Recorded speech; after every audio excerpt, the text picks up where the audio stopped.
tap into your most original thinking, organize your ideas, and create the opportunities to launch your creative work. Unlocking your world of creativity with best-selling author and brand innovator, Mark Stinson. Sex scandals, deals, and hidden agendas of 9 political wives. And we're talking with the author of a book, Why They Stay. Anne Michaud is our guest. She's a political journalist and author. Thanks, Mark. Great to be here. This is a book of biographies about political couples, focusing on the wives who stay with their cheating politician husbands. Anne is an award-winning journalist right now with Crain's New York Business. In the past, she's been with the Wall Street Journal and Newsday. Well, I think I've probably caught you at a break from the keyboard working there at Crain's New York. Yes, that's absolutely true. So what's the pulse of business these days before we jump into your book? What are people interested in reading most about? Well, the city just got a new mayor, office January 1st. So there's a lot of anticipation about what that's going to mean. And boy, so many changes trying to walk our way out of the pandemic in terms of seeing how the hospitality industries are coming back or not. A little anticipation, a little bit of anxiety. Yes, all of the above. So we want to talk about your book today, Anne, and then, of course, the creative process that went into it. This book, Why They Stay, about political marriages, more from the wife's point of view, I think, as I was reviewing it. The question, I mean, we're seeing the scandals in the marriage unfold, and it is exactly the question we are screaming at the TV screen. Why do they stay? What did you find? Well, I wanted to look at the wives because for that very reason that you mentioned, that these scandals come and go, and we focus on the men, and many people have written about why do they cheat? But I thought, let's turn that around and look at the other human being in this equation. I did a lot of research. Many couples, starting in my book, we start in the 30s with the Roosevelts. I think I found that there were reasons they stay that are common to any couple that goes through this kind of a crisis in their marriage. For example, they want security. They're feeling responsible for the family's emotional health. But I think that there are also reasons that are particular to political couples that I also was able to trace across the 8 couples that I profiled. And I think you see that they have a sense of patriotism for what they want to achieve in the world. And that was one of the elements of them getting together in the first place. They have an ambition to build a legacy for themselves as a couple and also for their children and family. And I think that they, in some senses, are submitting to advice from the political parties who are saying, you want to keep your electability, you want to keep the women's vote. Yeah. This thread that went through of the political ambition for the wife, too. This wasn't just a stand by your man kind of a thing. There was also the ambition of the other spouse. I think you do find it, and it varies, I would say.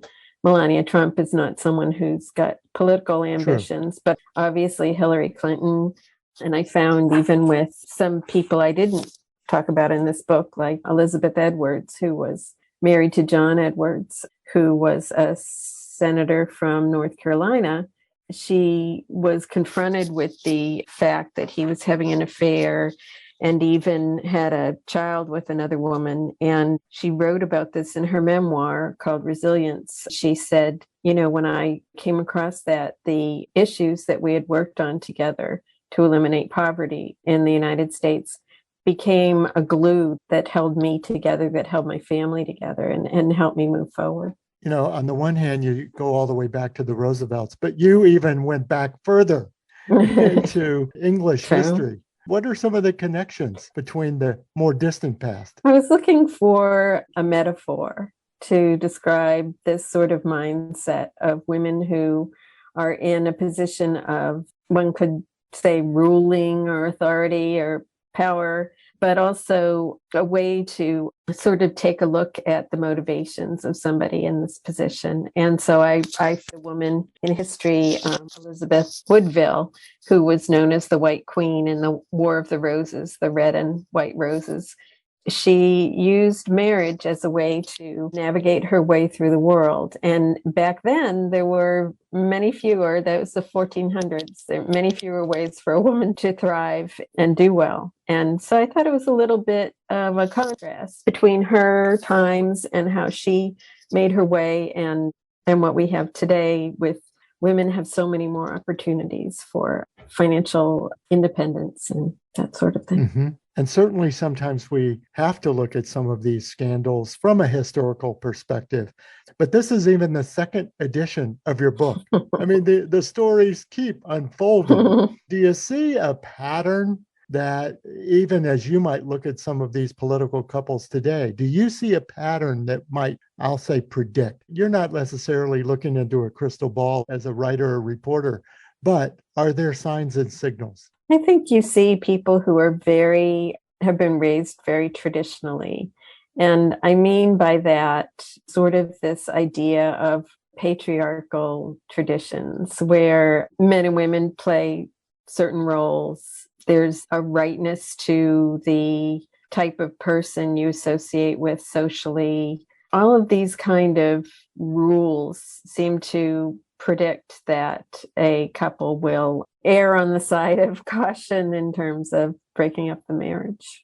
And Anne, I was very interested in talking to you about the creative process that goes into a book like this. You're a reporter by training and trade, and yet this reads very much like a novel. I mean, it's nonfiction, but it's got a pace and a tone to it. How did you find yourself balancing just the facts with telling the story?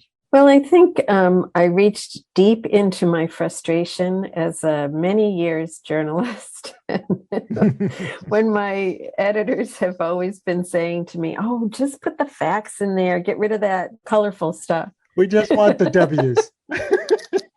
So I just, used this opportunity. I mean, I've been working full time the whole time. And so I had the job on the one side and where I'm always being sort of, this is what you do and no further. And I used this as my creative outlet. And when I would have a bad day or come home, I'd be like, oh, gosh, I'm just going to go do something in that book and push it through to the finish line. And I think that helps our listeners think about, we have a day job and yet we have this book burning in us. Is that how it was for you? Sort of. I mean, I wouldn't say the topic itself. I've never been sort of crazy about the ideas of infidelity but the sort of play that goes on for the public in terms of, we're going to go out and beg forgiveness and all the sort of machinations behind that. That has always really interested me. Like, what are political consultants telling them? And what does that say about us as voters? And it's interesting, these moral dilemmas that you're describing, because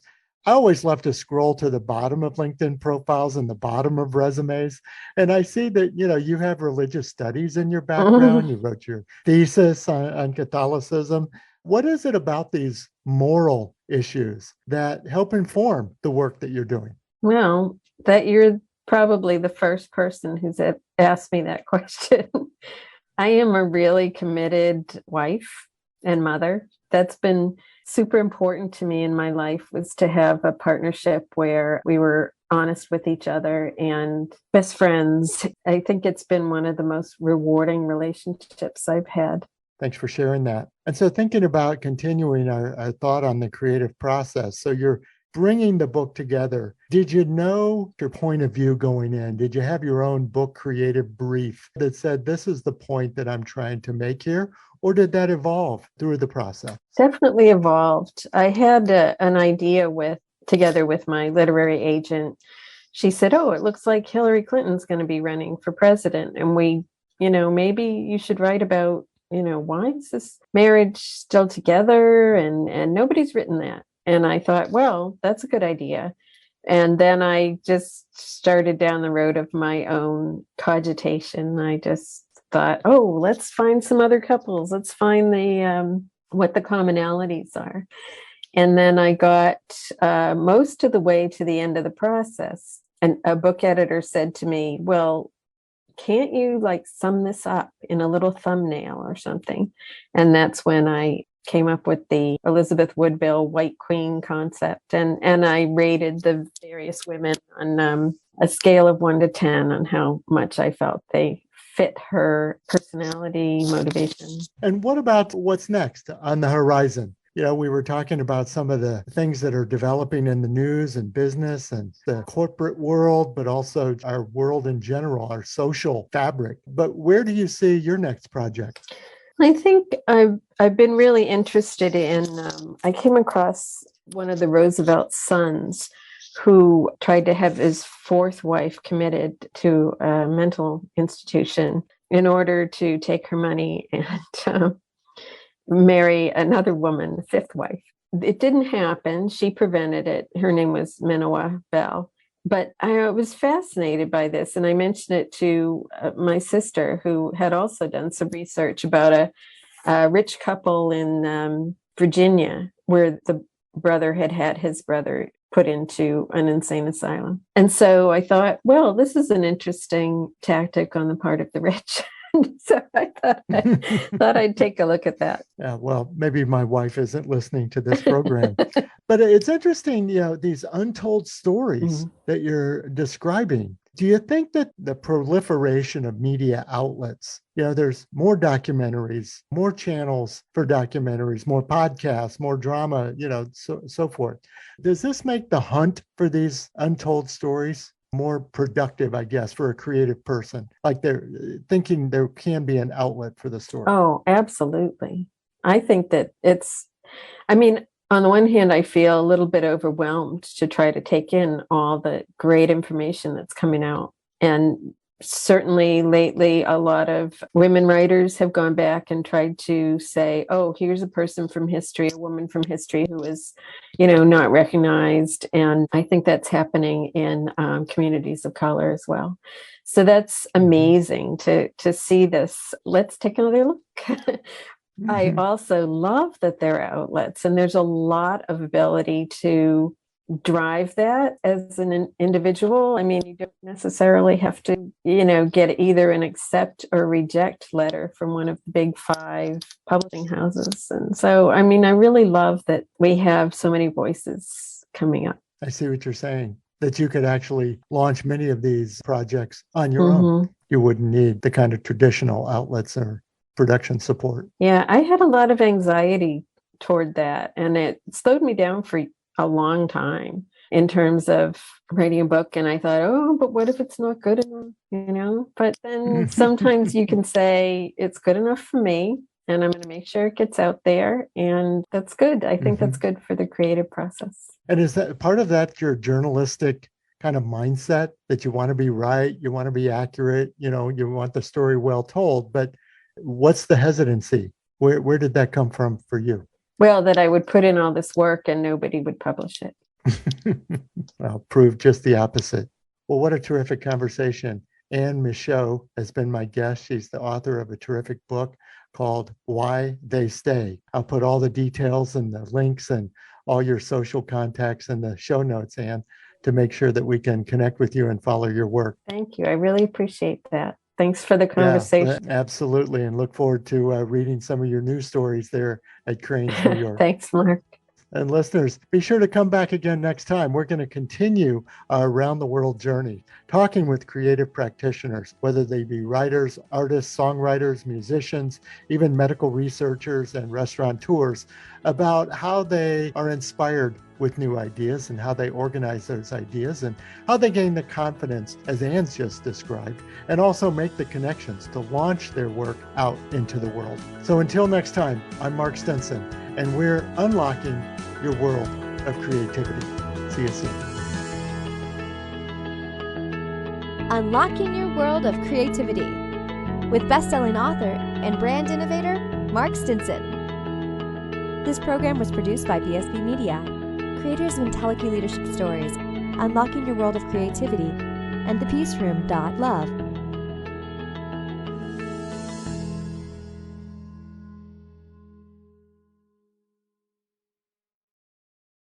we've created a special offer just for listeners of the podcast. You can get the book, A World of Creativity, for a special price of $5.98 for paperback, and the Kindle version is only 99 cents. Go to mark-stinson.com to take advantage of this special offer.